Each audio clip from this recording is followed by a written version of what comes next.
empezando por celebrar el que está aquí de nuevo con nosotros, Ricardo Sheffield, procurador de la Defensa del Consumidor, que estuvo separado porque fue afectado por el coronavirus y ya se recuperó y nos da mucho gusto que esté aquí con nosotros de nuevo. Vamos también a informar, y esta es una buena noticia, de que ya están por iniciar los trabajos del Tren Maya. Ya se tienen 3 contratos para 3 tramos, se está en proceso de conclusión un 4.º tramo, lo cual nos va a permitir ya comunicar cuando se construya, se termine esta obra, desde Palenque, con estos 4 tramos, hasta Cancún, pasando por Campeche, por Yucatán y Quintana Roo. Es Chiapas, Tabasco, Campeche, Yucatán y Quintana Roo. Y vamos a continuar con el tramo Cancún-Tulum y luego Tulum-Calakmul y Calakmul-Escárcega. En total cerca de 1.500 kilómetros. Esta obra, independientemente de la comunicación, del impulso al turismo, del traslado de carga, va a significar la generación de muchos empleos, ahora que se requieren, que se necesitan. Calculamos de 80 a 100.000 nuevos empleos con esta obra en el sureste. También, además del arquitecto Rogelio Jiménez Pons, que es el director general de Fonatur y el encargado del Tren Maya, que va a presentarles un video, también el general Ricardo Vallejo Suárez, Gustavo Ricardo Vallejo Suárez, les va a presentar un informe detallado y al mismo tiempo breve sobre la construcción del aeropuerto de Santa Lucía,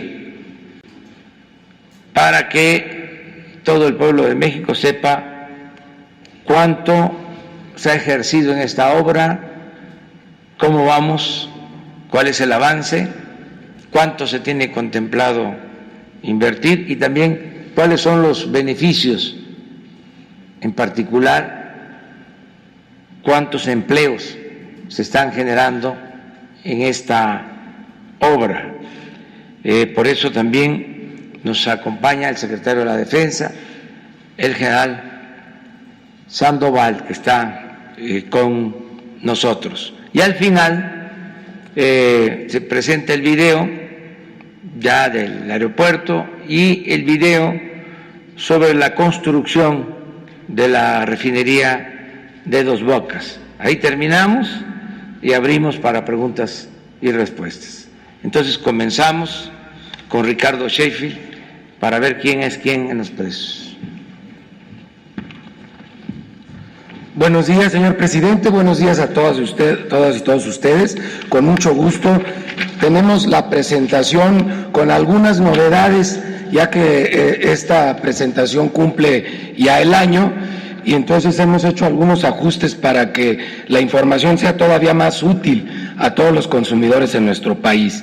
Estamos ahora dividiendo el país en 8 regiones de acuerdo a la logística, infraestructura y capacidad de almacenamiento. Son las regiones en las que Pemex divide el país, y también sobre esas mismas regiones trabajan las franquicias que importan de manera directa sus combustibles. Las regiones son 8, las ven rápidamente allí. Y estas 8 regiones estamos sacando el del precio más alto y el del precio más bajo en cada región. Por eso en la primera lámina, que es la del combustible regular, la gasolina regular, tenemos quién es el que da más caro, el más pasado de rosca en cada una de las 8 regiones. Vemos cuál es el precio que está dando y el margen que tiene, partiendo del precio de la TAR que le corresponde, y finalmente al pasadísimo de rosca de los 10, de los 8, de los 10 que quedan allí reseñados, 8, como había mencionado, 1 por región. En este caso es Redco, la empresa se llama Servigas La Espiga. Esto es para identificar adecuadamente de qué marca se trata el combustible. Es en Hermosillo, Sonora, 19 pesos con 1 centavo por litro, el precio más alto para la gasolina regular, con un margen de 2 pesos 72 centavos. En el caso de la regular más económica es Total, gasolina Red Gas, Puebla, 13 pesos con 85 centavos por litro, 1 peso 28 centavos de margen. Mientras que para la gasolina premium, la gasolinera más cara es Pemex, Servivillas S.A., Angostura, Sinaloa, 20 pesos con 99 centavos por litro, con un margen de 3 pesos 32 centavos, comparado con la más económica, que es de franquicia Pemex, en Autoservicio Jano, Veracruz, 13 pesos con 95 centavos por litro, 16 centavos de margen. Para el diésel de franquicia Pemex, la más cara, en este caso es Estación de Servicios El Temazcal en Chichiqueo, Michoacán, 22 pesos por litro, con un margen de 5 pesos con 4 centavos. Estos sí son unos angelitos mandados con esa cantidad de dinero en el margen. Combustibles BP Estaciones de Servicios Energéticos en Puebla, 15 pesos con 53 centavos por litro, un margen de 78 centavos, es el más económico para el combustible diésel. Si lo vemos por marcas, son los promedios de las marcas de todo el país, descartando la zona fronteriza, estrictamente la zona fronteriza. Es Arco, Redco y Chevron los que tienen los precios más altos, Total, G500 y ExxonMobil los que lo tienen más económico, pero en general bastante plana, muy parecidos los precios de los 3 combustibles. Y ahora vemos la tabla, y en la tabla podemos ver que el precio promedio en la semana que cerró fue de 18.59 para el diésel, 17 pesos con 27 centavos por litro para la premium y 16.58 para la regular, pero también ese pequeño incremento que se ha venido dando es correspondiente a que afortunadamente la mezcla mexicana de petróleo también ha venido subiendo. Hay una correspondencia entre uno y otro, que eso es lo importante, que cuando baja el precio, baje de manera pareja también las gasolinas junto con el petróleo. Hemos estado trabajando fuertemente en el tema de verificación a las gasolineras. Realizamos 251 visitas o verificaciones, correspondiendo a 319 quejas y denuncias presentadas a través de la app de Litro por Litro. Nos hemos topado ya con más gasolineras dando dolores de cabeza. 4 se negaron a ser verificadas y 4 se negaron a que pudiéramos colocar los sellos, pero las estaremos atendiendo con el apoyo de la Fiscalía General de la República y la Guardia Nacional, que a ambas instituciones les agradecemos el respaldo que nos han dado a la CRE y a Profeco y a SEA para estas verificaciones conjuntas. Las que no se dejaron colocar los sellos para no dar la apariencia de que están mal, pero lo pueden ver en la app de Litro por Litro, ahí aparecen las tachitas. Es Servicio Los Lagos en Jalostotitlán, Jalisco, Servicio Estrella del Sur en Villa de Álvarez, Colima, Mónica y Sergio Sanabria, Azochiapan, Morelos, y gasolineras FAS de Occidente, Tlajomulco de Zúñiga, Jalisco, y que se negaron a la verificación Marta Erika Chacón en Coatzacoalcos, Veracruz, Autoservicio Express de Combustibles en Acapetagua, Chiapas, Tecnoenergías de Combustibles en Tapachula, Chiapas, y Gavino Rafael Vergara en Jantetelco, Morelos. Ellos ya aparecen con tachas, con una crucecita en la app de litro por litro para que eviten comprar en esos lugares, porque de seguro no les van a dar litros completos, como no estaba dando litros completos en Puebla, en Tulcingo, Puebla, esta gasolinera en donde encontramos un rastrillo que ahora que a algunos se les han bajado las ventas lo quieren compensar robando, y no lo vamos a permitir. Ahí ya intervino la Fiscalía General de la República, como también aparte de esa denuncia, tuvimos el respaldo en este y en otros operativos de la Guardia Nacional, donde visitamos varias gasolineras en los estados de Morelos, Tlaxcala y Veracruz, donde ya pudimos colocar los sellos. Si vemos la app que no tome en cuenta regiones y que no tome en cuenta margen, la gasolina regular más barata, 13.99, franquicia Pemex en Guadalupe, Nuevo León, 14.20 por litro, franquicia Pemex en Veracruz, mientras que la más cara, 18.81 de Redco en Hermosillo, Sonora, como vimos en la tabla, ahí hay coincidencia, y 18.80 franquicia Pemex en Cherán, Michoacán.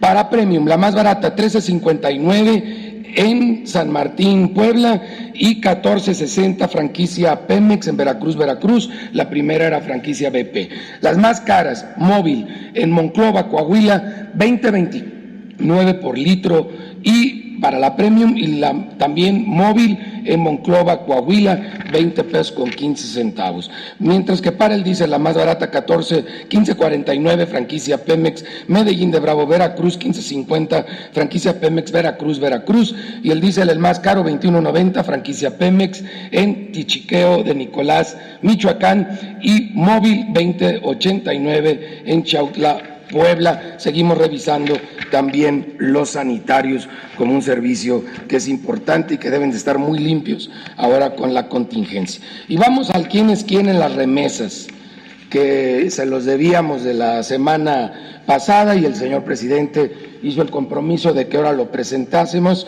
Tenemos que en el mes de marzo de este año se recibieron remesas por 4.016 millones de dólares, un incremento del 50.13% con respecto al 2018 y del 35.76% con respecto al 19. Creemos que nuestras paisanas y paisanos, aprovechando el tipo cambiario, quisieron apoyar a su mamá, a su esposa, que son las principales receptoras, y ellas y ellos enviaron un poco más del promedio de $300, que normalmente es lo que se envía cada mes. Y vamos viendo del lado de los Estados Unidos, estas remesadoras, la que te da más por tus dólares, más pesos por tus dólares, es Vía Américas. Vía América está cobrando una comisión en promedio de $2.99 por esos $300. El tipo cambiario, que es otro factor muy importante, 23 pesos con 72 centavos. Finalmente, Vía Américas le hace llegar por $300 7.045 pesos con 8 centavos a tu familia aquí en México. Mientras que el que menos conviene es Zoom, porque Zoom te está dejando al final llegar solamente 6.736.64 centavos de peso. Si ustedes ven, Zoom no cobra tanto más de comisión, son $4.99 contra $2.99. Lo que sí es que se pasan de rosca en el tipo de cambio, porque el promedio fue de 22 pesos con 84 centavos por dólar. Por eso al final quien menos te conviene es Zoom, con 6.736 pesos con 64 centavos, lo que recibe tu familia aquí en México. Y eso es para el efectivo.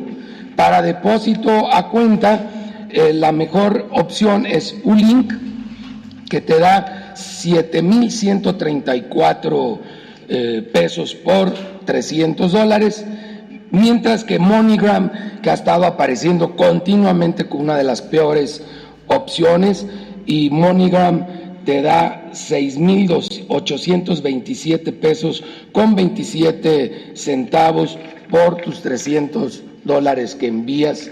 Esa es la peor opción para depósito en cuenta. ¿Y quiénes son los pagadores? Ya es del lado de México, porque una decisión la toman nuestros paisanos que están trabajando en los Estados Unidos. Ellas y ellos deciden cuál es la vía, y ya dijimos cuál le conviene más, cuál le conviene menos, pero la otra decisión es aquí en México, dónde ir a cobrar esos pesos por los dólares que les envían los paisanos y las paisanas. Tenemos que Banco del Bienestar es el que tiene la cobertura con más municipios, 1,305, mientras que OXXO tiene la mayor cantidad de sucursales con 19,146, y el mejor horario, abren de 6 de la mañana a 10 de la noche, pero solamente cubren 1,040 municipios contra los 1,305 que cubre Banco del Bienestar.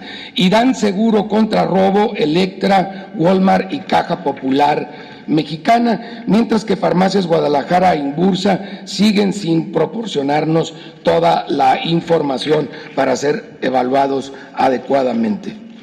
Muchas gracias, señor presidente. Gracias a ustedes. Gracias.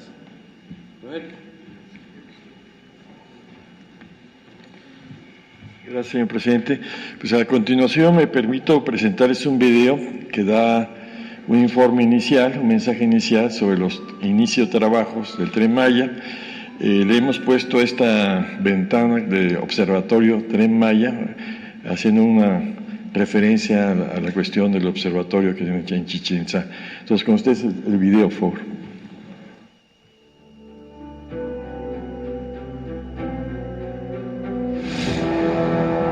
El Gobierno de México avanza para reactivar la economía. Las obras del Tren Maya inician en el momento exacto en que otras actividades pasan por un momento difícil. El proyecto traerá empleo, oportunidades y derrama económica para el sureste. En el último mes se concluyó el proceso de licitación para los 3 primeros tramos del tren. Para el tramo 1, que va de Palenque a Escárcega, resultó ganador el consorcio liderado por Mota Engil México, en convenio con China Communications Construction Company, Grupo Koch Eyasa y Gavil Ingeniería. En el caso del tramo 2, que recorre de Escárcega hasta Calquiní, resultó ganador el consorcio integrado por Operadora Sixa, en convenio con FCC Construcción. Para el tramo 3, que va de Calquiní a Izamal, resultó ganador el consorcio integrado por Construcciones Urales, en convenio con GAMI Ingeniería e Instalaciones y ASBI. Respecto al tramo 4, que va de Izamal a Cancún, se prevé que sea construido por la concesionaria de la carretera Mérida-Cancún. En los siguientes días se anunciarán los detalles técnicos y jurídicos de la adjudicación. Hace unos meses adquirimos los derechos de vía para el proyecto y descubrimos una deuda pendiente. El Gobierno de México inició el pago legítimo de 757 millones de pesos a los propietarios. El Tren Maya está comprometido con el bienestar y la justicia.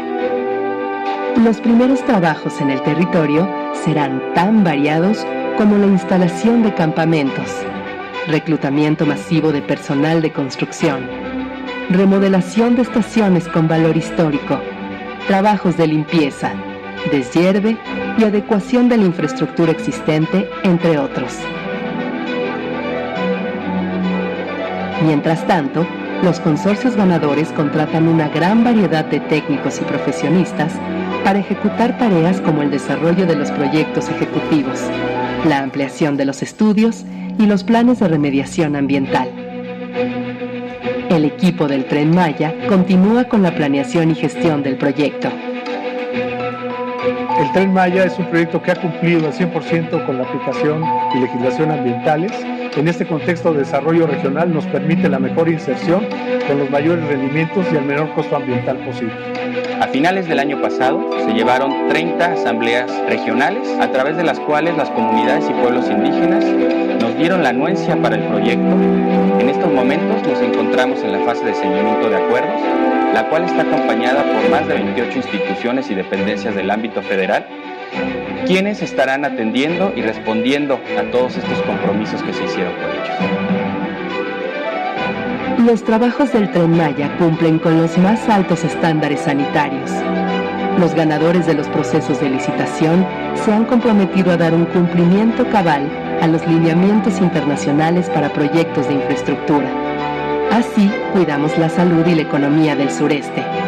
Del lado de la gente, con trabajo, con un proyecto que salda una deuda histórica y da certeza económica en tiempos de incertidumbre.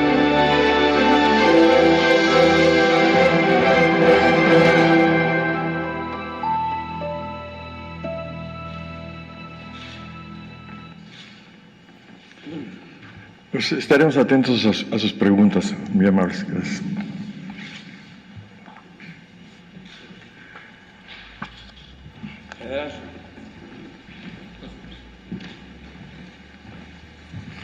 Con su permiso, señor presidente, buenos días a todas y a todos.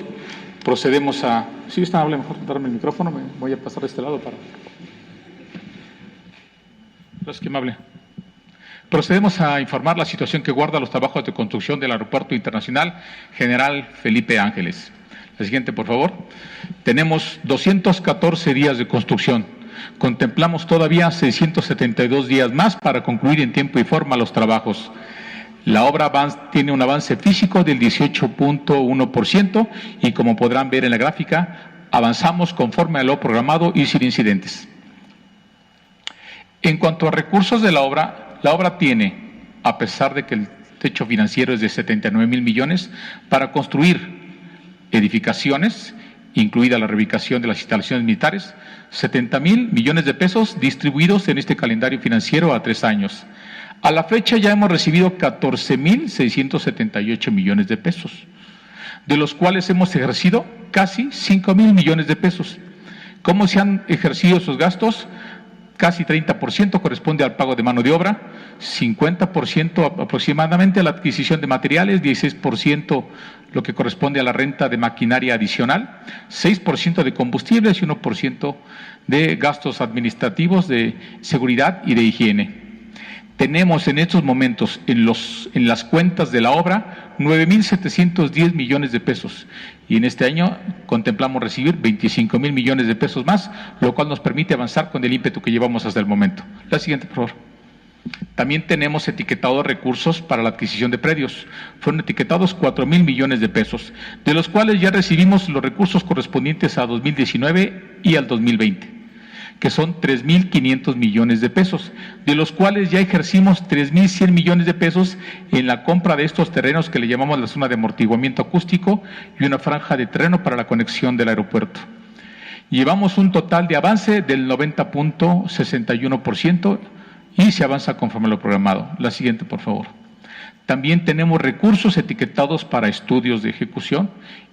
De ellos ya hemos recibido los recursos que corresponden al 2019 y al 2020, es decir, hemos ejercido ya 490 millones de pesos y llevamos un 55% de avance.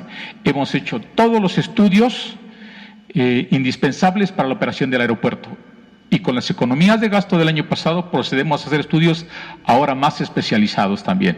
Es muy importante esto porque etiquetamos recursos para el 2021. Es muy importante decir que tenemos la oportunidad y la responsabilidad de estar construyendo un gran aeropuerto de gran tamaño que será uno de los primeros aeropuertos post-COVID. Es decir, hoy estamos analizando el fenómeno, todavía no sale la normatividad, pero seguramente los nuevos aeropuertos tendrán otra dinámica distinta de atención al pasajero y eso lo tenemos que tener considerado nosotros y estudiarlo desde estos momentos para construirlo y terminarlo de acuerdo a esas nuevas especificaciones. La siguiente, por favor. Es importante hablar de la generación de empleos, de ese 30% que se traduce en más de 1,400 millones de pesos que se han repartido en estos 23,000 trabajadores. El rango de edad de los 18 a 40 años es casi la mayor parte de la obra, el 75%. Tenemos otros 4.200 de trabajadores que están entre 41 años y 60. Y más de 60 años tenemos 200 trabajadores. Ahora, hemos repartido en nómina, pagado directamente al trabajador, 1.145 millones de pesos, y debo de mencionar que en un gran esfuerzo entre el Banco del Ejército y esta Secretaría se dispersa todas las semanas puro billete nuevo como una medida de contención de la contingencia también entre todos los trabajadores. Hemos reintegrado a la Federación por concepto de impuestos sobre la renta 150 millones de pesos y hemos pagado nuestras al Seguro Social y el Infonavit. Esto es muy importante, estos casi 100 millones de pesos que pagamos de cuotas al Seguro Social permite a cada trabajador, y si consideramos que tiene esposa y 2 hijos, hablamos de casi 100,000 personas que por este pago de cuotas tienen derecho a la seguridad social. La siguiente, por favor. En cuanto a todos los frentes, lo veremos también en el video, se avanza sin contratiempo alguno. Uno de los frentes más delicados es la construcción de las pistas, calles de rodaje, plataformas, por el gran volumen de movimiento de tierras y de tendido de concreto. No solamente se avanza con el programa, sino más adelante. Ya ustedes pueden ver la pista central casi prácticamente terminada en concreto. Nos ha permitido trabajar en los rodajes paralelos y salidas rápidas, pero también ya iniciamos la construcción de la pista norte, ya estamos en la fase de excavación. La siguiente, por favor.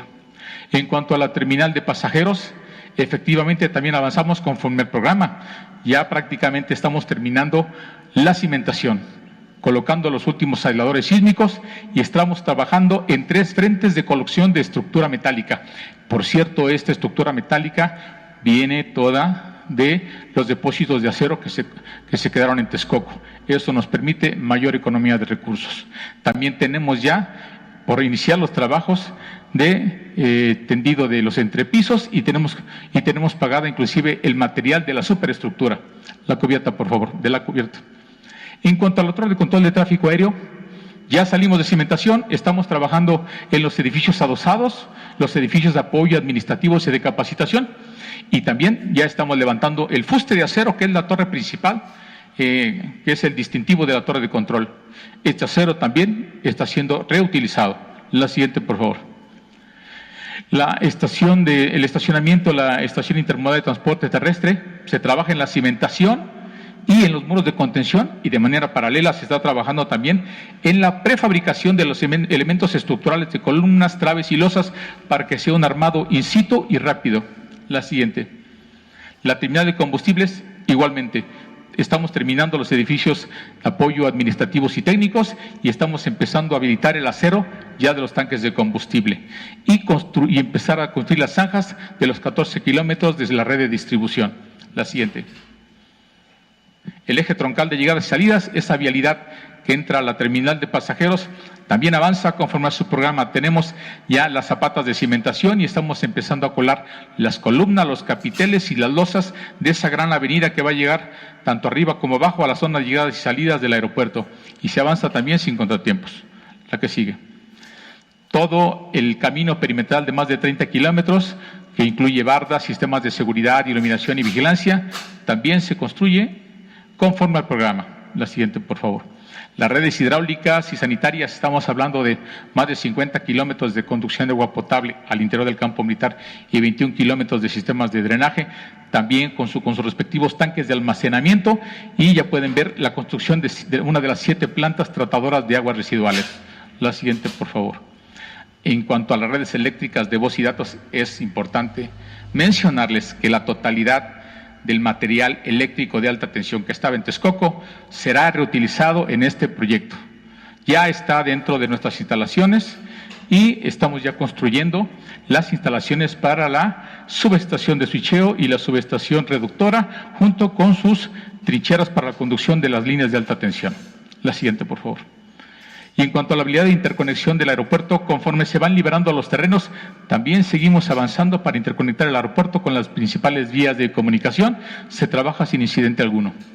La que sigue. De manera paralela, también el esfuerzo es para la reubicación de las instalaciones militares. Este gran esfuerzo contempla la reubicación de la totalidad de las instalaciones de la base aérea número 1 a su nueva instalación, a su nueva ubicación. Ello nos permitirá disponer de ese espacio para construir la infraestructura de apoyo al aeropuerto. Avanza sin contratiempos, hangares, plataformas y demás almacenes. La siguiente, por favor. Adicional al esfuerzo de las pistas civiles, sus plataformas y sus calles de rodaje, también hay un gran esfuerzo para construir la pista militar. Ya la pueden ver ustedes al centro, que también tiene sus rodajes, sus áreas rápidas y una plataforma de más de 2 kilómetros para aviación militar. Esa incluso deberá acabarse todavía antes que la pista principal. Consideramos que toda la infraestructura de aeronáutica de la base aérea deberá estar concluida a finalizar este año. La siguiente, por favor. También estamos reubicando las instalaciones del Ejército a un nuevo complejo. Esto pretendemos que a finales de octubre esté listas sus instalaciones para ser reubicadas. La siguiente, por favor.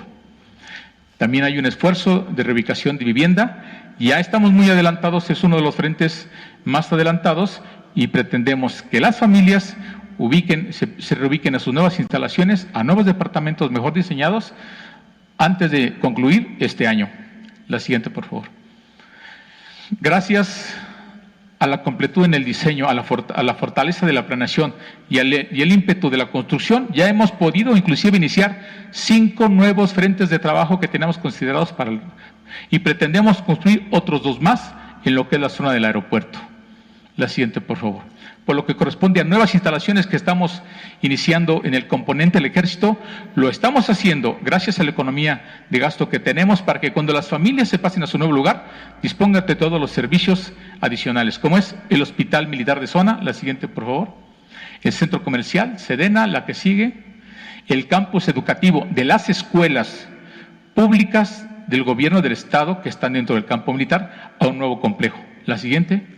Y 2 escuelas de nuestro sistema educativo militar, la Escuela Militar de Materiales de Guerra y la Escuela Militar de Tropas Especialistas de la Fuerza Aérea.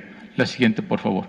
De igual manera, tenemos pendiente empezar, antes de que finalice el año, la gran terminal de carga aérea del aeropuerto y el acueducto para satisfacer las necesidades del líquido vital, no solamente del aeropuerto, sino de los municipios conurbados a la instalación aeroportuaria. La siguiente, por favor. Es necesario mencionarles que seguimos con el esfuerzo de traslado de materiales de Texcoco. Seguimos moviendo material pétreo, material eléctrico, tuberías, campamentos, acero estructural y varilla en estas cantidades. La siguiente, por favor. Quiero recalcarles cómo es el mecanismo de construcción de la obra. Los trabajos de construcción del aeropuerto están siendo realizados por la Secretaría de la Defensa Nacional bajo la modalidad de administración directa. Es decir, ¿por qué administración directa? Porque tenemos la capacidad técnica, humana y material y los equipos para poder emprender estos trabajos y únicamente contratar el resto de insumos, renta de maquinaria y materiales adicionales. Por otra parte, la propia ley nos dice que si utilizamos esta modalidad de administración directa, estamos impedidos de manera jurídica para contratar o subcontratar obra pública. Es decir, nosotros solamente tenemos los recursos necesarios para construir la obra sin utilidades ni indirectos. Esto lo mencionamos porque en múltiples ocasiones se presentan empresas constructoras que nos ofrecen sus servicios, donde nosotros les mencionamos que la ingeniería es nuestro trabajo. No somos una autoridad administrativa que se sienta a supervisar el avance de los trabajos. No, somos una dependencia ejecutora que diseñamos y construimos. Y eso permite ahorrarle recursos a la Federación porque disponemos de los recursos técnicos, humanos y materiales y la ingeniería necesaria para emprender estos trabajos y reducirlos en un 30 o 40 o 50% del costo que tendrían si se licitaran públicamente. La siguiente, por favor. Contaremos a la paz que estamos construyendo con todas las tecnologías de información que debe tener un aeropuerto de clase mundial. La siguiente, por favor. tenemos 5 grandes rubros de sistemas que ya se están trabajando desde estos momentos para cuando el aeropuerto se termine su construcción esté debidamente equipado. La infraestructura y sistemas de comunicaciones, sistemas de operación y gestión aeroportuaria ya están priorizados de acuerdo a lo que nos marca la normatividad, las mejores prácticas profesionales y la experiencia de buenos aeropuertos. La siguiente, por favor. También tendremos sistemas de seguridad de aviación, sistemas de ciberseguridad, porque este aeropuerto, por estar en una instalación militar, deberá ser intrínsecamente muy seguro. Y sistemas orientados al usuario y pasajero, para que la experiencia del pasajero al viajar sea única. El aeropuerto se destaque por ser un aeropuerto agradable al viajero. La siguiente, por favor. La vez pasada que tuve el honor de estar con ustedes, se les informó que por el tiempo reducido teníamos superpuesta la planificación, el diseño, la construcción y la futura preparación operacional.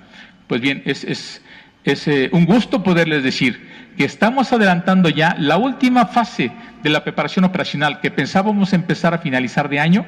Ya la iniciamos, ya estamos trabajando mano a mano, la siguiente por favor, con la Secretaría de Comunicaciones y Transportes para empezar a preparar la transición del aeropuerto, porque la preparación operacional consiste en llenar ese vacío que hay entre la construcción de una edificación nueva y la operación exitosa, segura y funcional de un aeropuerto. Es propiamente la interfase que alinea el esfuerzo de todas las partes involucradas, desde los constructores y los futuros usuarios. Esta preparación operacional nos permitirá que tengamos un aeropuerto que funcione desde el primer día como debe de ser. La siguiente, por favor. También le hemos dicho en otras ocasiones, estamos priorizando la construcción. Las instalaciones indispensables y estratégicas serán terminadas en tiempo y forma en la fecha adecuada con recursos del presupuesto de egresos de la Federación. Sin embargo, hay otras instalaciones de servicios aeroportuarios y complementarios como son la base de mantenimiento, otras gasolinerías en el lado de tierra, hoteles, centros comerciales, ciudades aeroportuarias, que tendrán que ver el mecanismo de construcción. Construirlos con el presupuesto de egresos de la Federación o bien bajo un modelo de concesiones a particulares. Conforme tengamos recursos, vayamos avanzando y la estrategia comercial del futuro operador aeroportuario. ¿Cuál es la intención? Que en el tiempo que tenemos señalado construyamos la mayor parte de la infraestructura, porque eso le representa un ahorro al Estado mexicano. La siguiente, por favor. De esta manera podemos sintetizar lo siguiente. Los trabajos de construcción avanzan sin incidentes en todos los frentes y conforme al programa de obra. El ejercicio del gasto se mantiene dentro del presupuesto autorizado. La construcción del Aeropuerto Internacional Felipe Ángeles es una gran obra de infraestructura necesaria para el país y es un proyecto prioritario para el gobierno de la República. La siguiente, por favor. Es además, en estos momentos, un detonador de trabajo dentro de la reactivación económica y de generación de empleos. Distribuye recursos desde la base de la pirámide socioeconómica y coadyuva en la reactivación de toda la planta productiva del país. Que no quede duda, el Aeropuerto Internacional Felipe Ángeles será una instalación concluida y funcional en el tiempo programado y en todos los recursos asignados. Es cuanto, señor presidente.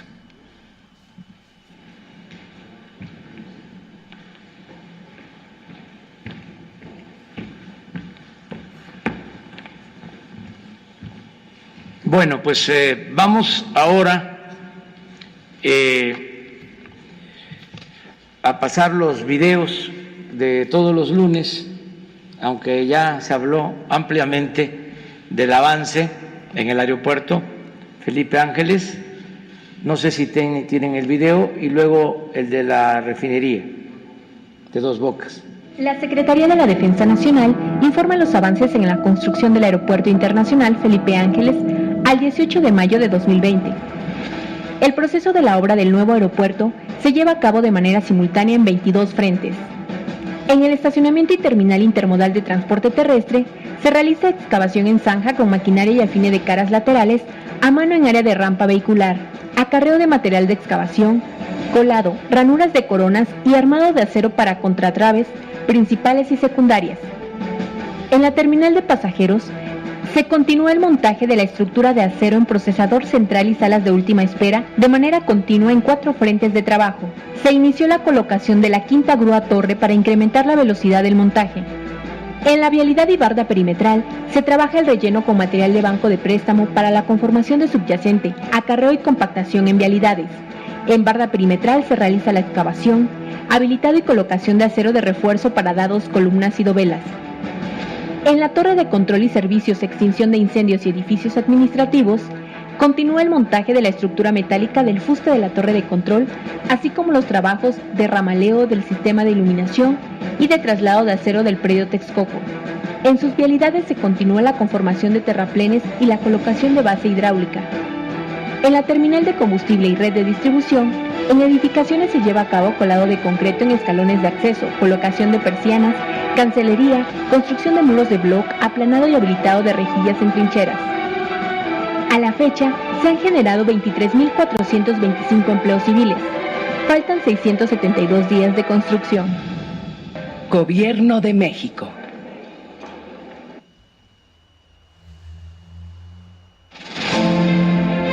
Es 15 de mayo y estamos en el sitio donde se va a levantar la planta combinada totalmente de tecnología mexicana del IMP.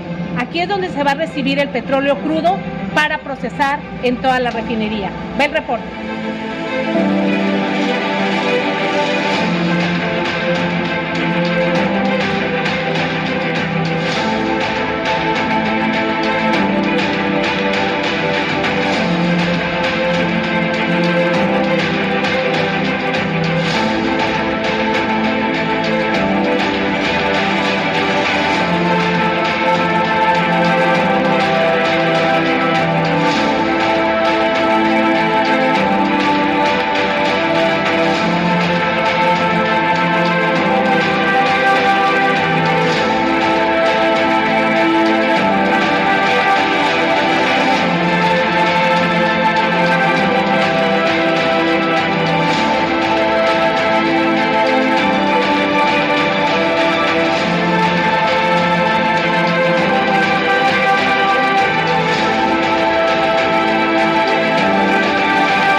Muy bien, pues terminamos con las exposiciones y abrimos para preguntas y respuestas. Buenos días, presidente. Yo quería preguntarle primero que nada cuál es su opinión sobre la batalla legal que anunció el Consejo Coordinador Empresarial contra el plan energético de su administración. Bueno, están en su derecho. Lo hemos dicho en otras ocasiones, el gobierno que encabezo representa a todos los mexicanos. Creo que ese es uno de los cambios sustanciales, de los más importantes, lo que distingue a la nueva etapa que se está viviendo en México en lo que tiene que ver con las actividades públicas. Ya hay una separación que no la había entre poder económico y poder político. Antes el poder económico dominaba y se atendía nada más el interés de los grupos de intereses creados. Solo los hombres de negocios y no se atendía el interés del pueblo de México. Se decía inclusive que había que apoyar a los de arriba, porque si les iba bien a los de arriba, les iba a ir bien a los de abajo. Que si llovía fuerte arriba, goteaba abajo, como si la riqueza fuese permeable o contagiosa. Ahora ya no es así. Ahora se cumple con el mandato constitucional, con el artículo 25 de la Constitución, que establece que es el Estado el que debe conducir, planear, llevar a cabo las acciones del desarrollo de nuestro país. El Estado, que representa a todos los mexicanos, y los recursos ahora se están destinando abajo de la pirámide social. Y esto ya lo he explicado en un texto reciente. También ayuda a los de arriba. Antes se decía, desde hace muchos años, siglos, se decía, ¿qué haremos con los pobres? Ahora no es así. Ahora podríamos decir, ¿qué haremos con los ricos? Los pobres primero, sin que esto signifique abandonar a los que tienen más recursos económicos. Pero es para explicar por qué el cambio. Entonces, ¿cuál es la inconformidad ahora? Pues se habían apoderado del sector energético, en particular de la industria petrolera y de la industria eléctrica, y estaban conspirando para destruir a Pemex y a la Comisión Federal de Electricidad. Y hay constancia de lo que estoy diciendo. Se entregaron contratos en el caso de Pemex, se dejó de invertir para que se dejara de producir petróleo, se entregaron estos contratos a particulares con la llamada reforma energética, y según esos contratos, y así lo dijeron, engañando a todo el pueblo, iban a significar más producción petrolera y más beneficios. ¿Cuáles beneficios se obtuvieron? Nada, bajó la producción, acabaron con la industria petroquímica, dejaron en ruina las refinerías, se esmeraron en no construir una nueva refinería en 40 años, aumentaron lo que quisieron, el precio de las gasolinas. En el caso de la industria eléctrica, lo mismo, les entregaron el mercado de la electricidad a particulares, violando la Constitución al inicio, en el gobierno de Salinas. Entregaron contratos a empresas particulares, nacionales, pero fundamentalmente extranjeras, empresas que luego se llevaron a trabajar a los altos funcionarios públicos, que les permitieron esas privatizaciones.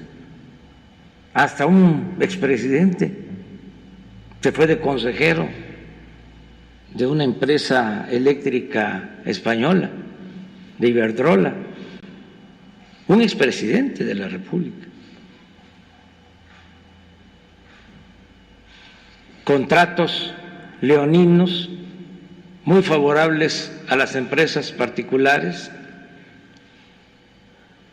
tanto en la adquisición de gas como en la compra de la energía eléctrica, dejando de lado a la Comisión Federal de Electricidad con un plan de cerrar las plantas de la Comisión Federal de Electricidad para dejarles todo el mercado a las particulares, al grado de que llegaron a venderle a la Comisión Federal de Electricidad el 50% de toda la energía eléctrica que consumimos en el país. Y también, ¿en qué se beneficiaron los consumidores? Sí, subía y subía el precio de la luz, ¿por qué entonces no protestaban los que ahora se inconforman? ¿Cómo va a salir adelante el país? ¿Cómo va a desarrollarse México?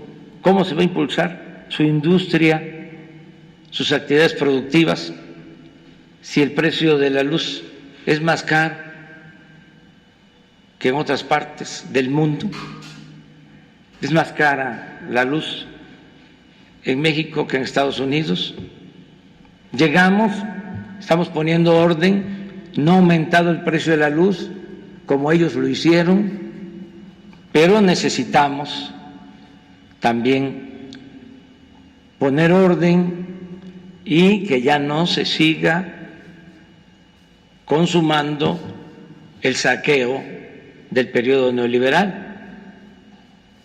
Entonces, están en todos sus derechos de acudir a los tribunales, como también nosotros tenemos el derecho de hacerlo en el marco de la legalidad vigente y en defensa de los intereses de los mexicanos. Si no ponemos orden, pues va a seguir lo mismo, la corrupción, van a seguir viendo a México como tierra de conquista, como lo hacían, venían las empresas extranjeras a saquear, saquearon más en este periodo neoliberal que lo que saquearon durante los 3 siglos de dominación colonial. Hicieron lo que quisieron y la verdad me sorprende que algunos, no todos desde luego, empresarios mexicanos defiendan este sistema, este régimen de corrupción. Si a todos nos conviene que haya honestidad, están en una campaña estos privilegiados de desprestigio a nuestro gobierno, ya como no les da el desinformar en la prensa de México, ahora han acudido a los periódicos de otras partes del mundo, periódicos famosos, el Wall Street Journal, el New York Times, el Washington Post, el Financial Times, El País. Pues, ¿cuál es la característica de estos periódicos? Hablando con franqueza, pues que están también tomados por las grandes corporaciones internacionales, económicas y financieras. Es una decadencia también expresada en los medios de comunicación del mundo, así como necesitamos revisar la política económica que se ha aplicado, el fracaso del modelo neoliberal y optar por algo del todo nuevo, ya no seguir con el mismo camino trillado de siempre. Así también hay que hacer una revisión profunda sobre el papel de los medios de información, sobre todo imprimirles, ese es mi punto de vista muy respetuoso, ética. Hace falta imperativo ético en el ejercicio del periodismo. Es muy lamentable que en Estados Unidos, que tenían históricamente desde la fundación de esa gran nación, con principios democráticos como los describe Tocqueville, habían dos cimientos importantísimos. Uno era su poder judicial independiente. Lo siguen manteniendo. Incluso siguen hasta eligiendo a sus jueces. El pueblo elige a sus jueces. Y apego a la legalidad. No es casual que todos los opositores mexicanos en la historia decidían irse a Estados Unidos. A Hidalgo lo detienen en Coahuila y lo llevan preso y lo asesinan, lo fusilan en Chihuahua, porque iba al norte. Juárez estuvo allá, en Chihuahua, en Paso del Norte, lo que es ahora Ciudad Juárez, como 2 años en el norte. Los Flores Magón, cuando la revolución, allá hacían el periodismo. Madero lanza el plan de San Luis para derrocar a Porfirio Díaz en Estados Unidos, en San Antonio, Texas. ¿Por qué se iban allá? Porque allá si los detenían, los llevaban a un juzgado y los encarcelaban, como fue el caso de los hermanos Flores Magón, que vivieron años, sobre todo Ricardo Flores Magón, en la cárcel, un hombre extraordinario por sus convicciones. Ahí murió. Unos dicen, de acuerdo al dictamen, al diagnóstico, de que por un infarto. Otros no creen esa versión y se habla de que fue ahorcado, estrangulado en su celda. Pero con todo los metían a la cárcel. Acá al opositor le aplicaban la ley fuga, era el mátalos en caliente. Entonces, ¿qué tenía Estados Unidos en ese entonces y sigue conservando? Pues sus instituciones judiciales independientes, y lo otro que era importantísimo, su prensa independiente, libre, y eso se ha ido perdiendo, porque se ha ido convirtiendo su prensa en defensora de intereses de grupos, y la prensa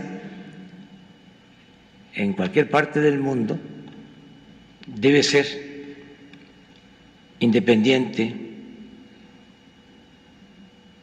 alejada del poder económico, del poder político y cercana siempre a los ciudadanos, al pueblo, a la verdad. En el caso del País, de España, pues era el periódico, y sigue siendo, que defendía a las empresas españolas que hacían negocios en México. Por eso, un día sí y el otro también nos cuestionan. Y todavía hay quienes piensan, no muchos y cada vez menos, que son objetivos profesionales, incluso de izquierda o progresistas. Nada de eso.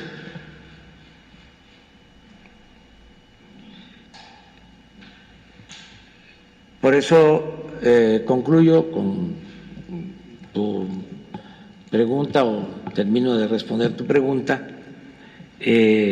Vamos nosotros a defender la industria eléctrica nacional, porque tengo el compromiso, y lo voy a cumplir, de que no va a aumentar el precio de la luz.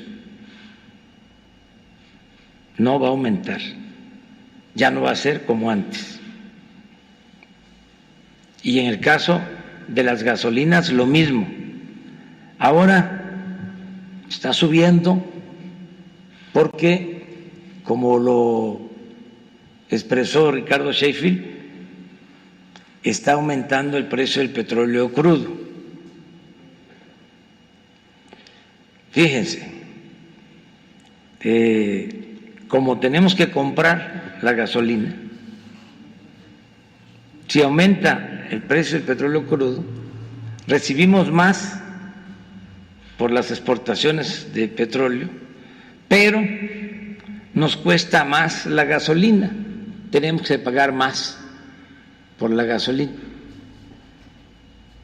Entonces, cuando se cae el precio del petróleo crudo, se cae el precio de la gasolina y decidimos mantener abajo el precio de las gasolinas. Ahora va subiendo el precio del petróleo crudo, va subiendo el costo de las gasolinas, vamos a que vaya subiendo, pero va a llegar a un límite, no puede aumentar más de lo que valía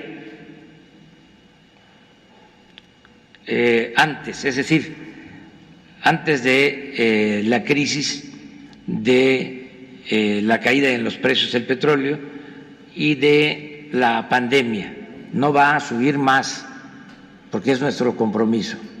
Y estamos ya, por esta situación especial que enfrentamos, estamos reafirmando nuestra convicción de que todo el petróleo crudo lo vamos a procesar en el país para no vender petróleo crudo, no estar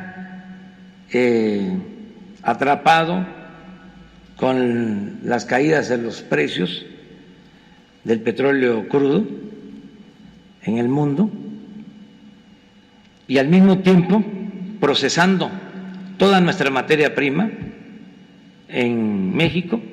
Vamos a dejar de comprar las gasolinas en el extranjero, vamos a refinar todo el petróleo crudo en México. Eso lo vamos a lograr en el 2023, porque vamos a aumentar la capacidad de las actuales refinerías. Estamos invirtiendo en eso. En estos 2 años, más de 20,000 millones de pesos en la rehabilitación de las 6 refinerías, y vamos a terminar la refinería de Dos Bocas y ya vamos a tener capacidad con un tren adicional de refinación que vamos a construir o a terminar de construir porque quedó abandonado en Cangrejera. Vamos a tener ya capacidad para producir todas nuestras gasolinas. Y entonces sí, que es mi compromiso, vamos a bajar el precio. Lo explico. Mientras no procesemos todo nuestro petróleo crudo,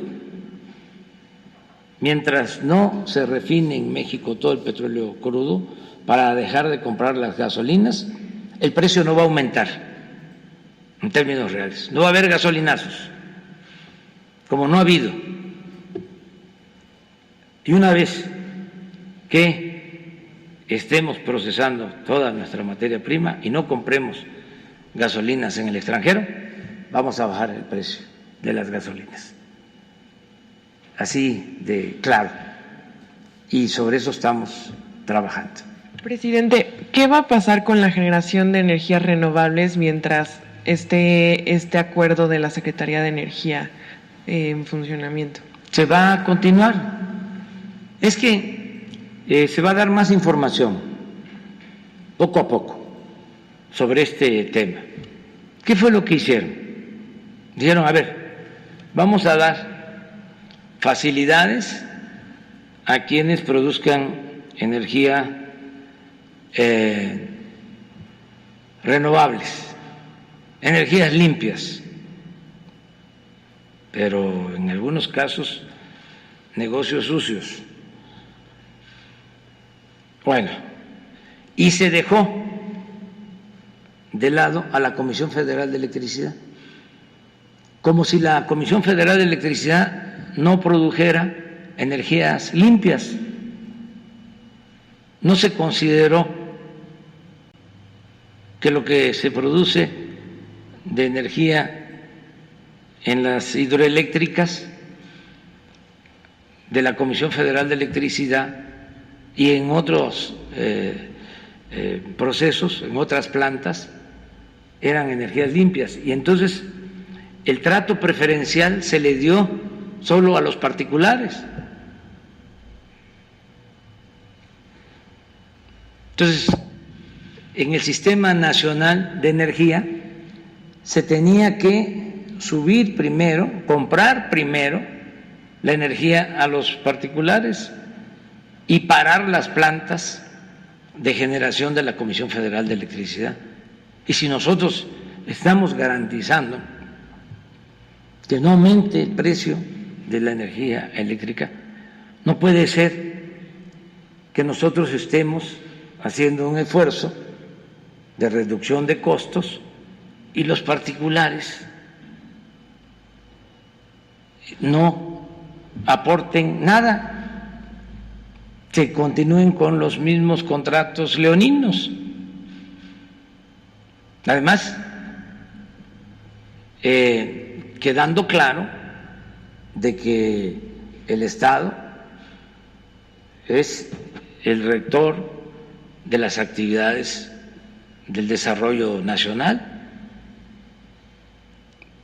Entonces, eso es lo que se está haciendo, poniendo orden, y lo vamos a seguir haciendo. Y es lo mismo para los que no pagaban impuestos. La verdad es para que estuvieran ofreciendo disculpa, no para que estuviesen demandando, es para que estuviesen aceptando de que se excedieron y que ya no se puede seguir con lo mismo. Están muy enojados porque no pagaban impuestos y se están presentando denuncias, y se trata de grandes corporaciones nacionales, extranjeras, que tenían una gran influencia hasta en los partidos. Por eso hay esta diferencia. Yo espero que ellos comprendan Pues que yo no soy gerente de una empresa, soy presidente de México y represento a todos los mexicanos. Presidente, una última pregunta. ¿Qué llamado le hace a los ciudadanos? Porque parece que hay una confusión en cuanto al fin del confinamiento y pues muchos ciudadanos comienzan a relajar y a salir de sus casas. ¿Qué llamado les haría para que tengan muy claro que hoy solamente son los municipios de La Esperanza? Y así, gracias. Bueno, que sigamos actuando con responsabilidad hasta el final, ya falta poco. Hoy ya empieza a abrirse la actividad productiva, social, en algunos casos donde se acuerde pueden reiniciar las clases. Estamos hablando de alrededor de 300 municipios en donde no hay contagios, ni siquiera los vecinos tienen casos de personas afectadas por el coronavirus, con cercos sanitarios, con buenos acuerdos entre autoridades locales, autoridades municipales, gobiernos de usos y costumbres, porque muchos de estos municipios están en Oaxaca, maestros, los médicos rurales, los que trabajan en las unidades médicas rurales del IMSS Bienestar, los que trabajan en los hospitales del IMSS Bienestar que están en comunidades rurales apartadas, médicos, enfermeras. Con el concurso, la participación de todos, se puede ir ya abriendo. Hoy van a hablar de esto en la tarde el doctor Hugo López-Gatell, y también hoy ya pueden empezarse a hacer los trámites para que empresas de la industria de la construcción, del transporte, la minería, pueda empezar con sus actividades a partir de protocolos de salud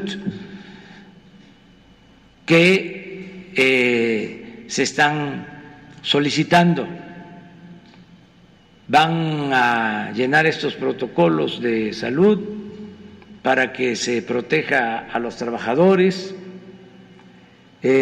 Son trámites sin burocracia, es decir, no engorrosos, no que tarden mucho tiempo, y a partir de la confianza.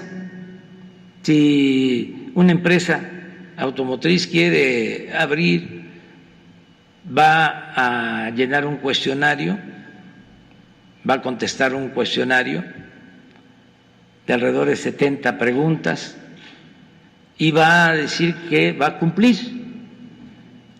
Si sus empresas matrices en otros países están aplicando protocolos de salud, pues lo que les estamos pidiendo es que hagan lo mismo que van a hacer en Alemania, que van a hacer en Estados Unidos, que van a hacer en Japón, que cuiden a los trabajadores, el número de trabajadores que puede iniciar y cómo irlo ampliando, los aforos en los espacios, y bajo protesta de decir verdad se les autoriza.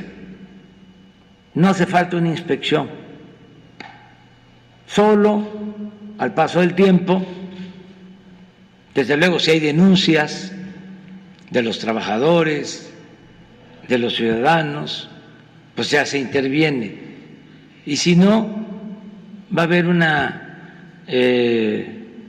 insaculación, por sorteo, para hacer inspecciones, pero yo estoy seguro que van a cumplir con todas las normas estas industrias que se abren ya para la actividad productiva. En la medida que tengan sus protocolos, ya se pueden ir abriendo a partir de hoy. Y les decía que también los municipios en donde no hay contagio, ahí es para todas las actividades, son municipios verdes que pueden ya actuar. Y así vamos a ir con otras industrias, con otras actividades, regresando a la nueva normalidad, que va a significar pues también sana distancia, cuidado, pero para llegar a eso, a la nueva normalidad, necesitamos seguir manteniendo disciplina, no relajar la disciplina. Ya falta muy poco.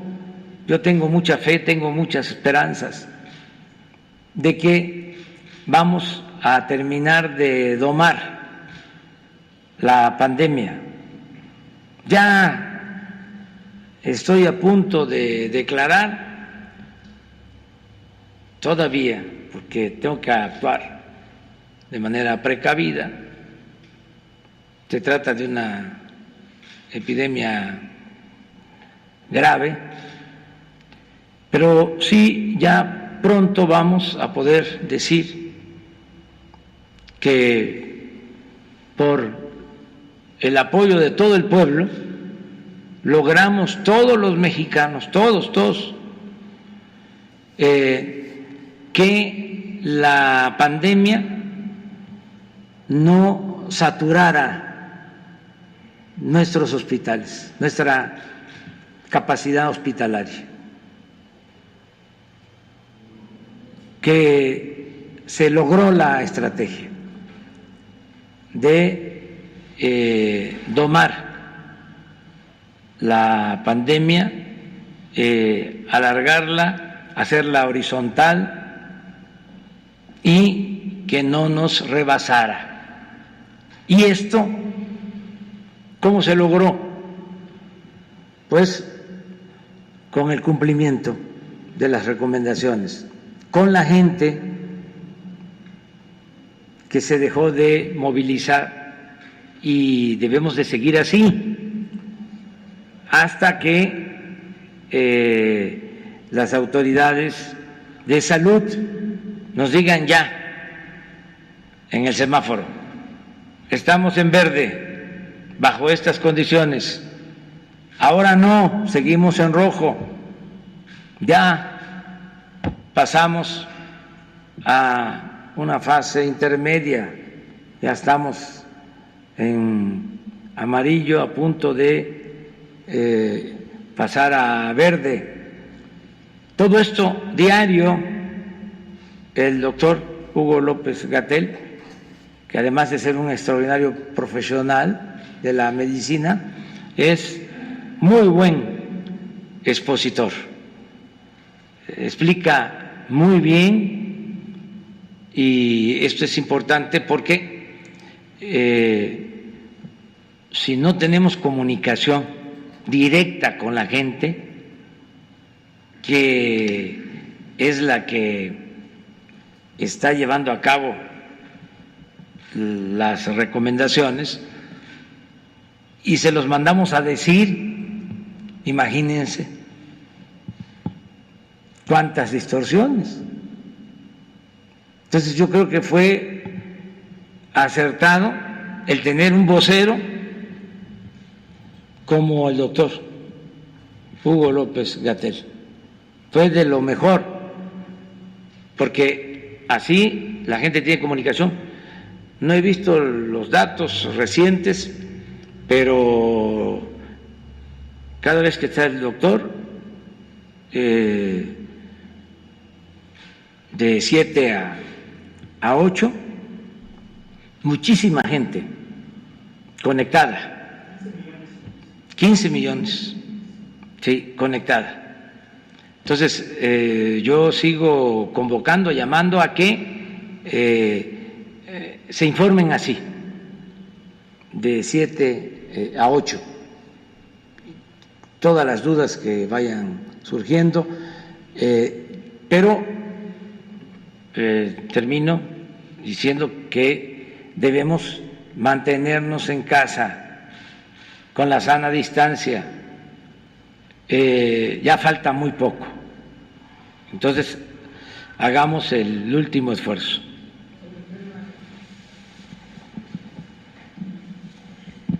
Gracias, presidente. Esteban Durán, Grupo México Publica Diario y Jalisco Publica Diario. Presidente, las empresas o los dueños de las empresas Mota Engil y Mota Engil México ganaron contratos por más de 15,000 millones de pesos en el primer trayecto del Tren Maya. Estos empresarios fueron favorecidos en la administración de Enrique Peña Nieto.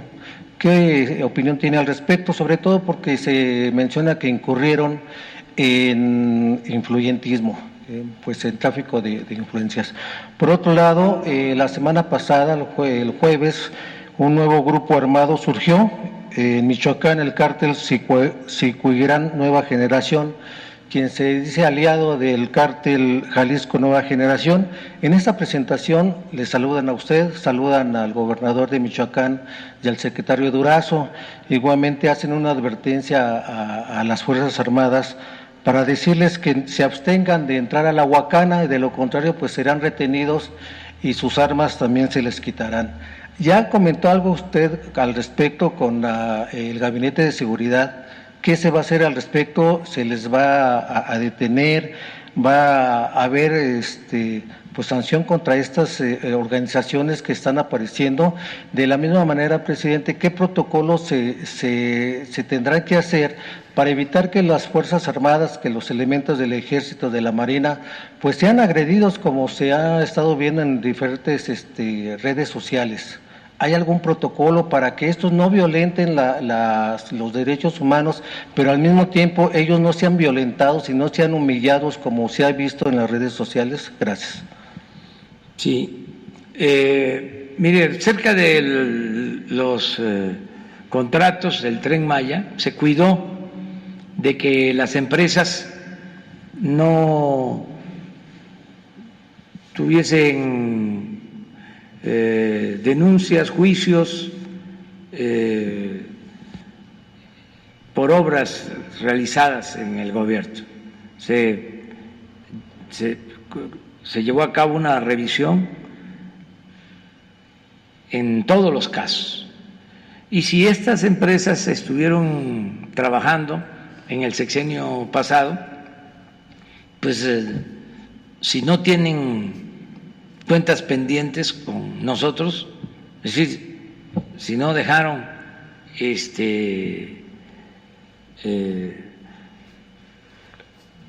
pendientes obras inconclusas o no terminadas, pues no se les podía o no se les puede impedir que participen.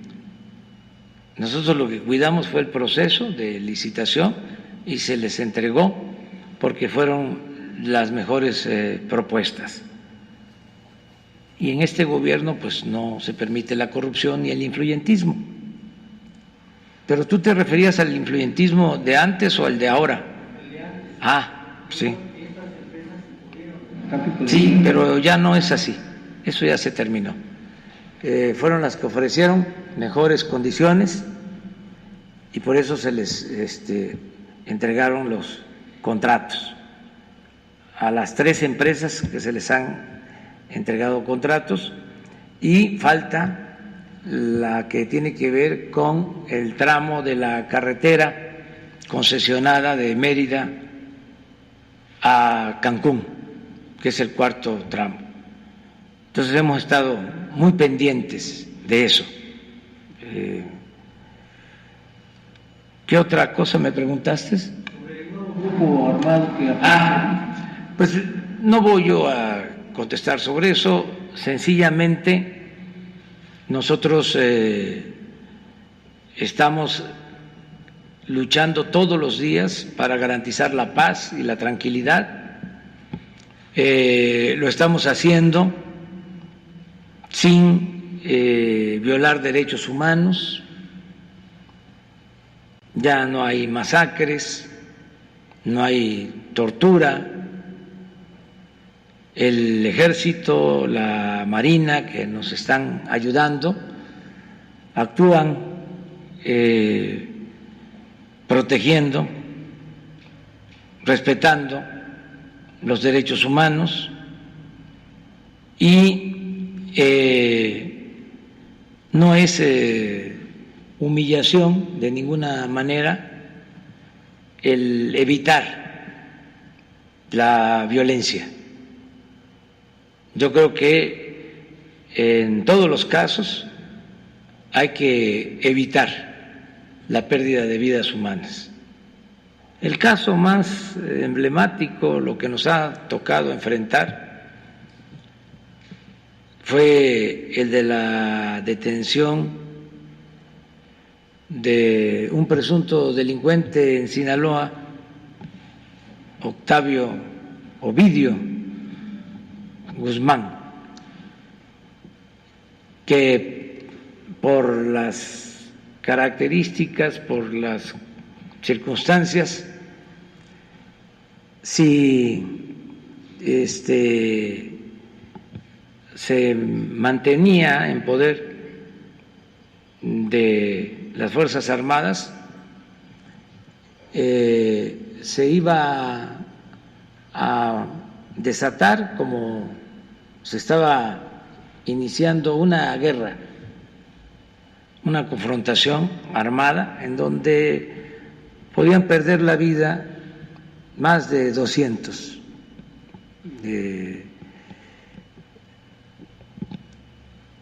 seres humanos. Y decidimos parar ese operativo. Y yo creo que se hizo muy bien, porque después de un derramamiento de sangre así, pues el gobierno iba a quedar con muy poca autoridad moral. Y lo más importante de todo es actuar con rectitud, de buena fe, con autoridad moral, para poder tener autoridad política, más cuando se está en un proceso de transformación, porque lo que no podemos poner en riesgo es la transformación de México. Si no logramos en estos tiempos acabar con la corrupción, con el influyentismo, con los privilegios, con la discriminación,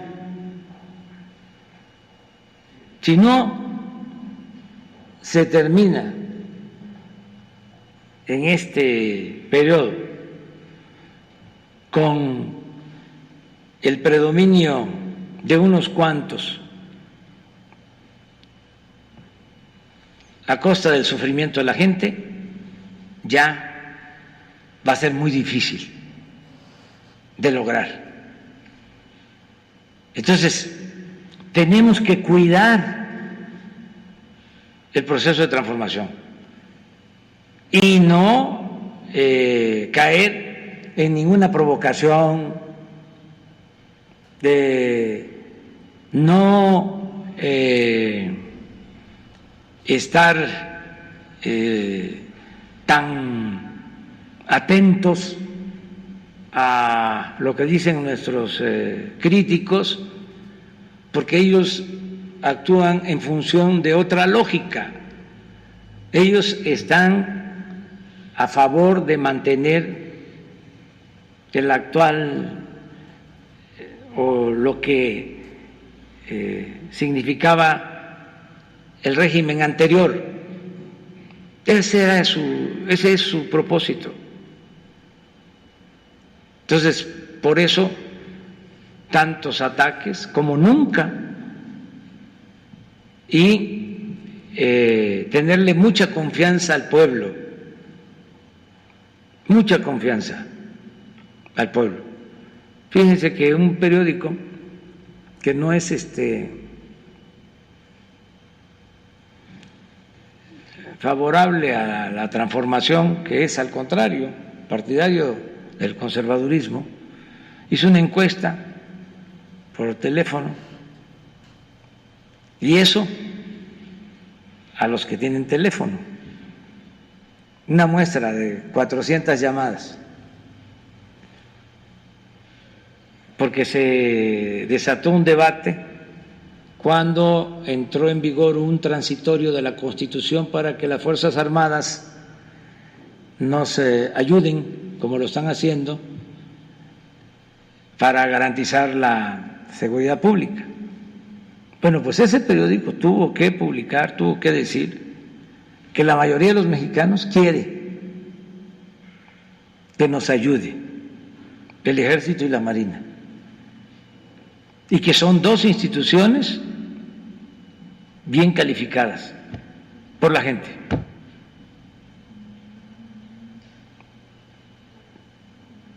Y así en otras cosas. El pueblo de México está muy pendiente, muy informado, muy consciente. Es un pueblo sabio. ¿Qué pasa? Que también eso es un cambio. Antes el pueblo no contaba. ¿Cómo era la política? Pues era el que desayunaban, comían, cenaban los políticos, hacían sus enjuagues, recibían instrucciones de los jefes, de los hombres de negocios, de los que realmente mandaban.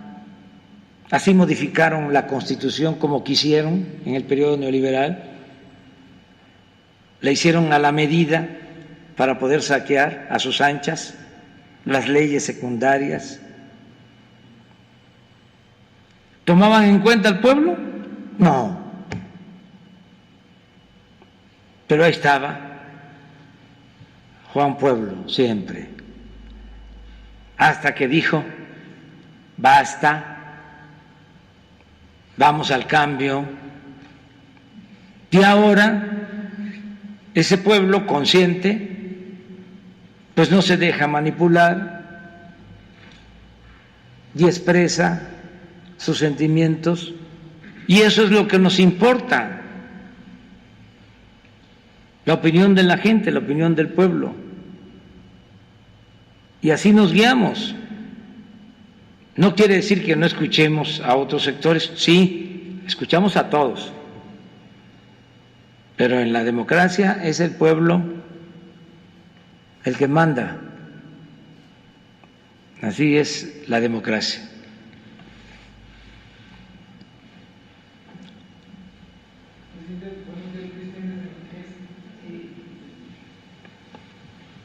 Ya, gracias. Buenos días, presidente. Luis Méndez, de Notimex. A mí me gustaría que el responsable del Tren Maya, si nos pudiera explicar un poco sobre esta deuda histórica localizada, ¿a qué se refiere? ¿Cuánto es lo que se pagó?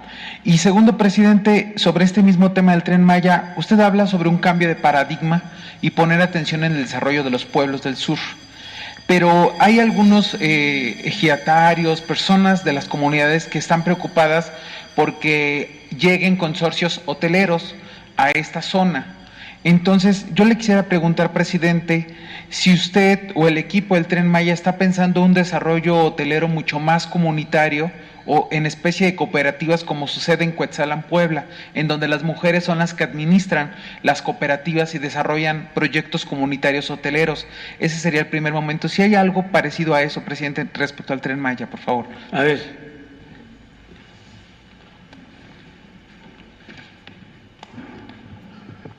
Mire, su primera pregunta con respecto a los derechos de vía. Cuando iniciamos los trabajos de investigación sobre cómo estaba esa situación en todo el trayecto existente, descubrimos que en ningún archivo, ni de Ferrocarriles Nacionales, ni de la SCT, había registro de muchas propiedades. Era virtualmente inexistente, o sea, que se suponía que teníamos un derecho a vía, pero en los hechos no lo existía. Y también fuimos descubriendo que había muchas demandas que se habían ya perdido por parte del gobierno federal, de gente que le habían tomado su terreno y nunca le pagaron esos derechos de vía. Y hicimos un proceso que ya llevamos bastante tiempo, más de un año en este proceso de ir recuperando, y empezamos hace 3 semanas a hacer los primeros pagos de esa deuda histórica de esos derechos de vía que no se habían pagado. Suman alrededor de 750 millones de pesos. Hay inclusive, todavía nos faltan algunos, inclusive derechos de vía de carreteras, como es el caso allá en Carrillo Puerto, en Quintana Roo, donde todavía se deben juicios pasados sobre los derechos de vía que no fueron pagados. Entonces, estamos en ese proceso liquidando lo que corresponde a gente. Y vemos que este es un acto de justicia. ¿Por qué? Porque el primer efecto es resarcir un daño que se hizo hace mucho tiempo y restablecer un Estado de Derecho que tiene esta gente. En relación a la cuestión hotelera, sí es muy importante ver los distintos factores que hay. Va a haber muchos productos diferenciados a lo largo de todo el Tren Maya. Lo que estamos buscando primero es asociarnos con los dueños de la tierra, con los dueños originarios. Es una fórmula que queremos de que ellos se queden, no les vamos a comprar a nadie, queremos que se queden y ellos tengan 2 opciones para ganar. ¿Cómo? A través de rentas o a través de participaciones. Esa es la primera parte. Segundo, dependiendo de la calidad y la naturaleza de los negocios que se generen, porque puede haber negocios muy sofisticados en términos de hoteles boutiques o comunidades mucho más sencillas, programas así de habilitar a comunidades para que sean ellos los prestadores de servicio, van a variar los niveles de participación de las comunidades. En todos los casos lo que queremos es capacitar a la gente, ya que sea como que actúen como propietarios, que estén capacitados para exigir sus derechos, de saber qué deben pedir a cambio, o como operadores. Eso va a depender mucho de la naturaleza de los negocios que se estén generando. Pero en todos los casos, reitero que la intención del Tren Maya es involucrar a los dueños originales de la tierra, a los vecinos y sobre todo un proceso de muchos niveles donde puedan participar locales y en ese sentido generar un mejor reparto de la riqueza. ¿Cuál sería esta deuda total que se tiene, además de los 750 millones que nos comenta? ¿Cuánto más se prevé de liquidar esta deuda histórica? Faltan algunos ajustes que nos tiene que dar el INDAVIN sobre esta zona que le digo del Caribe, que ya estamos ahorita prácticamente en esas negociaciones, ya es una parte como la mitad de lo que hemos hecho hasta este momento, yo creo un poquito menos. Están haciendo esos ajustes, esas negociaciones con las comunidades, pero son las etapas 6 y 7 fundamentalmente. Presidente, mi segunda pregunta. Ayer usted comentó en su mensaje sobre una comisión que va a ser la que determine la apertura.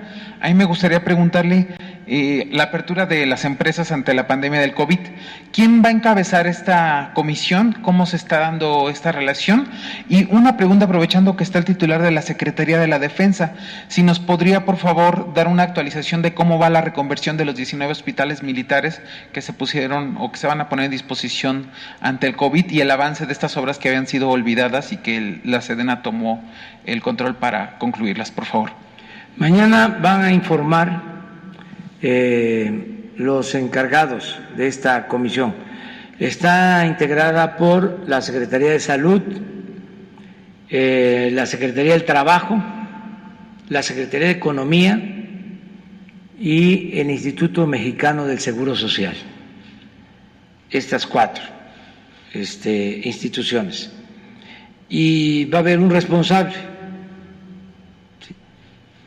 para que no se tenga que ir a 4 instancias, sino que haya una oficina en donde estén las 4 secretarías y se resuelva rápido, pronto, para que no se dilaten los trámites. Mañana van a explicarlo, mañana va a estar aquí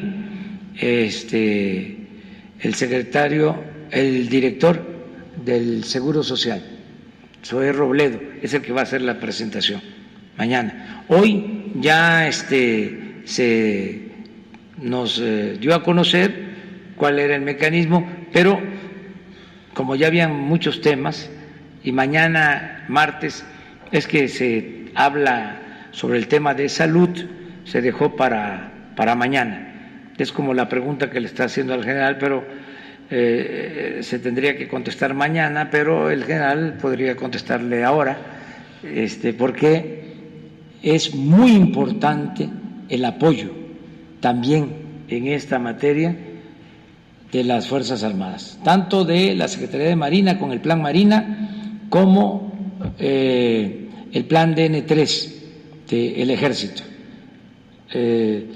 ¿Qué hicimos? Teníamos un número considerable de hospitales abandonados, inconclusos, y le pedimos a la Secretaría de la Defensa que se hiciera cargo. Se le transfirieron recursos, en un inicio 5,000 millones de pesos, y ya prácticamente tenemos todos esos hospitales, pero mejor que les informe el general. Con permiso, señor presidente.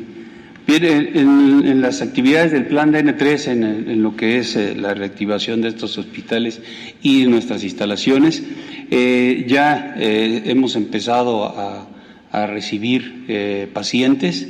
Tenemos, la primera prioridad fue el Valle de México, Ciudad de México, Estado de México. Si bien no tenemos la cantidad total de ventiladores, ya tenemos una parte importante y aquí se quedaron la mayoría. Nada más mandamos a la ciudad de Tijuana para atender el hospital de Mexicali y en el Ciprés, ventiladores para darle una mayor capacidad a nuestras instalaciones. Pero ya están listas, nos faltarían algunos trabajos en la parte la parte industrial, la colocación de algunas líneas de oxígeno que en esta semana van a quedar para estar totalmente operativos. En la parte del hospital de Morelos, el Hospital Calero, los pisos que son el primero y el segundo piso ya están listos para recibir a pacientes en hospitalización y en terapia intensiva. Ahí estamos todavía trabajando en el tercero y cuarto piso, que son quirófanos y zona para neonatal. La estrategia que estamos siguiendo ahí es ahorita utilizar nuestras instalaciones militares, nuestro hospital ahí en Cuernavaca y las instalaciones de unidades operativas reconvertidas para atender el COVID, para darnos la oportunidad de avanzar más en el Calero. Si en algún momento ya se nos llena nuestro hospital y esas unidades operativas y tenemos la necesidad de operar en el Hospital Calero, entonces vamos a parar la construcción, pero queremos avanzar lo más que podamos antes de recibir al primer paciente. Todas las demás instalaciones, ejemplo Oaxaca, ya las estamos operando, los hospitales que nos dio a operar el INSABI ya están funcionando, inclusive en uno de los hospitales en la ciudad de Oaxaca tenemos 2 pisos también operando, pero como modificación a la estrategia se amplió un piso más que va a ser operado por médicos que va a establecer el Estado y también INSABI. Entonces nuestras instalaciones están ya siendo operadas, ya estamos recibiendo pacientes en todos los lugares que se determinaron para la atención de esta contingencia.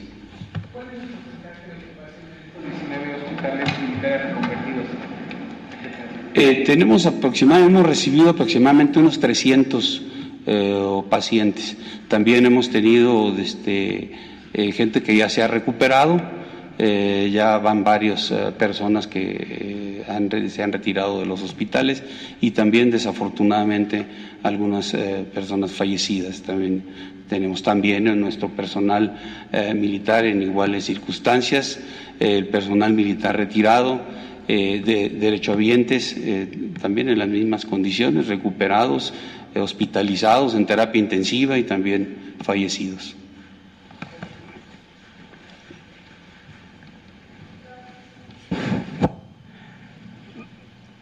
Para que sean 2 y 2. Gracias. Buenos días, presidente. Lisbeth Álvarez, reportera del diario Basta del Grupo Cantón. Sobre los medios de comunicación, los mexicanos no quieren confrontaciones de su presidente en los medios de comunicación y con los llamados adversarios políticos y conservadores. ¿Ha pensado en alguna estrategia, en algún pacto por México para limar estas asperezas o son diferencias irreconciliables? Y en una segunda pregunta, usted ha dicho que primero los pobres y que el dinero es para ellos, y en esto está de acuerdo pues la inmensa mayoría de los mexicanos. Algunos ricos están indignados y atacan porque creen que ellos van a pagar este bienestar de los pobres. La pregunta es, ¿el apoyo a los pobres hará menos ricos a los ricos? Gracias, presidente. Yo no tengo confrontación con los medios. Son los medios, y no todos, los que atacan al gobierno, para decirlo así, de manera sencilla. Entonces, lo que hacemos nosotros, pues, es argumentar, replicar,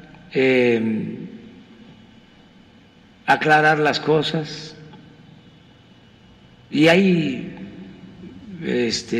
infinidad de distorsiones, ¿no?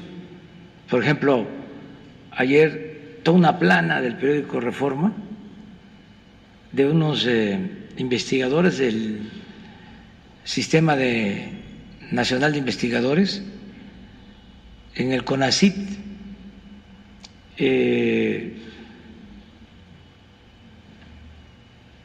María Elena Álvarez Bulla y otras mujeres muy solidarias, además de científicas, con dimensión social, decidieron a los investigadores que habían mostrado su interés de ayudar, les mandaron una carta, un correo, diciéndoles que los que quisieran aportar lo hicieran, sus becas de 1 mes, 2 meses, 3 meses, voluntario, para una fundación de salud. Entonces, esto motivó una gran protesta entre los investigadores,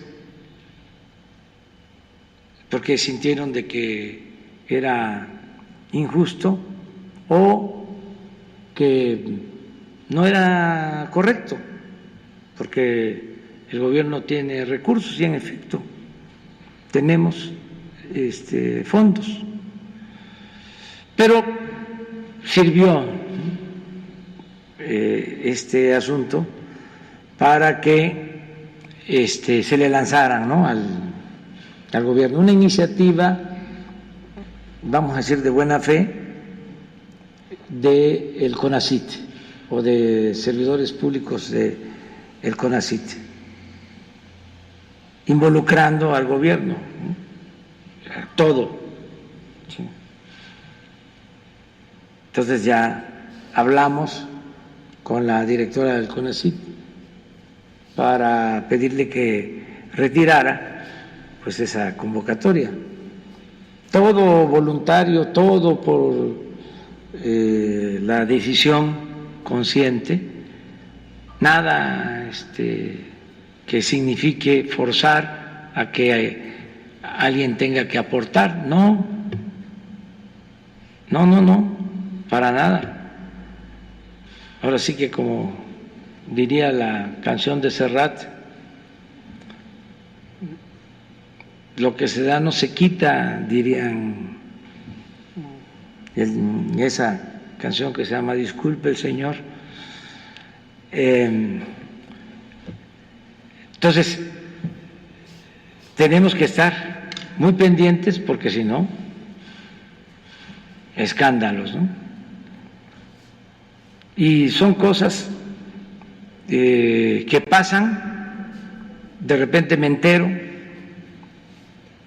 Claro, ¿a quién le echan la culpa? Al presidente.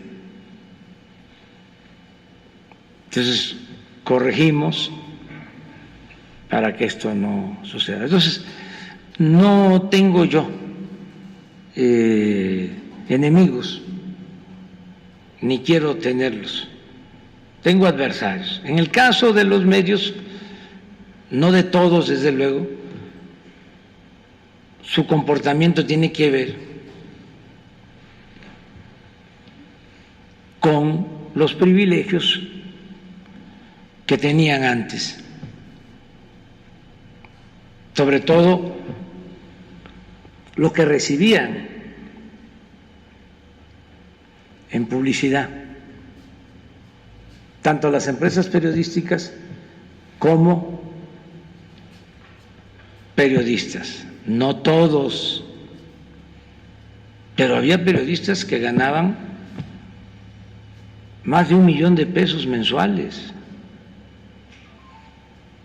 Entonces, como eso ya no es posible, pues están enojados. Pero no hay que enojarse, y sí hay que confrontar ideas. No está mal, es parte de la democracia. Lo otro es sencillo de aclarar. Ya escribí un ensayo sobre eso hace 2 días. Me gustaría que lo leyeran, porque ahí explico muy bien cuál es el nuevo modelo económico. Me llevó unos días escribir en los tiempos libres, pero sí es importante tener una teoría para enmarcar la práctica, que no sea solo la acción, sino que la acción vaya acompañada al pensamiento. Es pensamiento y acción. Entonces, ahí explico cómo es el modelo nuestro, cómo es atender a todos, cómo todos nos beneficiamos, ricos y pobres, porque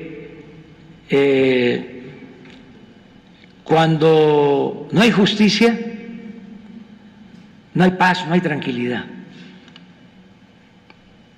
y nos perjudicamos todos. Entonces, la paz y la tranquilidad son frutos de la justicia. Ahí lo explico, pero ¿cómo lo podría decir en pocas palabras? Ya lo he dicho. Es arriba los de abajo y abajo los privilegios. No quiere decir abajo los ricos, abajo los privilegios, porque el que tiene un patrimonio y lo consiguió con trabajo, con esfuerzo, de conformidad con la ley, merece respeto. No todo el que tiene es malvado. Nosotros estamos en contra de la riqueza malavida, de los que se dedicaban a saquear con impunidad. En estos tiempos del neoliberalismo, cuando entregaron los bancos, a uno de los que recibió un banco se le escuchó una expresión según la cual: yo que siempre pensé en robarme un banco y ahora me lo entregan para mí solito. Eso ya se acabó. Ya, no hay eso. Entonces, México está siendo ejemplo de honestidad. Y eso es muy importante. Bueno, mañana nos vemos. Mañana, si les parece.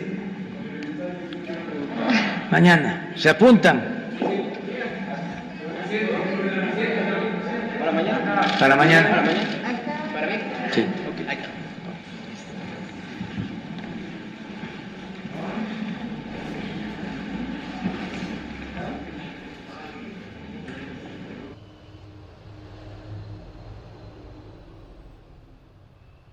Hola, soy Susana Distancia. Tengo un superpoder que me ayuda a frenar al COVID-19. Cuando extiendo mis brazos, puedo crear un espacio de 1,5 metros que me mantiene lejos del malvado coronavirus. Esa es la sana distancia. ¿Sabes qué es lo mejor?